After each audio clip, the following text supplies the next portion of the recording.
வணக்கம் உறவுகளே, நண்பர்களே. நாம் எல்ஐசியில் ரூபாய் 10 லட்சம் பாலிசி எடுக்கிறோம் என்றால் அடுத்த நிமிடமே நாம் 10 லட்சம் ரூபாய் சம்பாத்தியம் செய்துவிட்டோம் என்று அர்த்தம். உதாரணமாக, எல்ஐசியில் மாதத்திற்கு ஒரு முறையோ, காலாண்டிற்கு ஒரு முறையோ, அரையாண்டிற்கு ஒரு முறையோ, வருடத்திற்கு ஒரு முறையோ, இந்த 4 தவணைகளில் ஏதாவது ஒரு தவணை முறையில் நாம் பிரீமியம் செலுத்தி இருந்தாலே 10 லட்சம் ரூபாய் பாண்டு பத்திரம் நமது வீட்டுக்கு வந்துடுது. அதாவது அடுத்த நிமிடமே நமது தலையணையில் ரூபாய் 10 லட்சம் இருக்கிறது.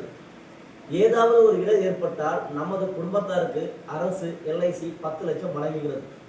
நண்பர்களே, நாம் ஏன் 10 லட்சம் பற்றியே பேசிக்கொண்டிருக்கிறோம்? குறைவாக பாலிசி இல்லையா, குறைவான தவணை இல்லையா என்று கேட்கிறீர்களா? நண்பர்களே, குறிப்பாக நமது நாட்டில், நமது தமிழ்நாட்டில் கிட்டத்தட்ட ஒரு 8 மாதங்களுக்கு முன்பு நடந்த சம்பவம். கள்ளக்குறிச்சியில் கள்ளச்சாராயம் குடித்து சுமார் 40 பேர் இறந்து போனார்கள். அவர்களுக்கு நமது தமிழக அரசு ரூபாய் குடும்பத்திற்கு 10 லட்சம் வழங்கியது. இதன் பின்னணி என்ன என்று கேட்டால், அரசு சொல்கிறது, அந்த குடும்பத்திற்கு வருமானம் ஈட்டுகின்ற முக்கியமான நபர் இறந்துவிட்டார்.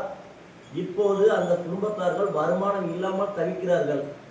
அந்த குடும்பத்தை வழிநடத்துகிற அந்த நாமினி, அந்த மனைவி, அந்த குழந்தைகளை அடுத்த கட்டத்திற்கு கொண்டு செல்ல இன்றைய காலகட்டத்தில் ரூபாய் 10 லட்சம் இருந்தால்தான் அந்த குழந்தைகளை வளர்க்க முடியும் என்று கருதி நமது தமிழக அரசு ரூபாய் 10 லட்சம் வழங்கியது. இதனாலே தான் நண்பர்களே நாம் சொல்கிறோம், இன்றைய காலகட்டத்தில் ஒரு மனிதன் குறைந்தது 10 லட்சம் ரூபாயாக இருந்தால்தான் அடுத்த நாள் என்ற தமது வாழ்க்கையை கடத்தி செல்ல முடியும். அதனால்தான் நண்பர்களே, உங்கள் அனைவரையும் உங்கள் மதிப்புக்கு தகுந்தவாறு ரூபாய் 10 லட்சம் மிகாமல் பாலிசி எடுத்துக் கொள்ளுங்கள் என்று சொல்கிறோம். நன்றி நண்பர்களே.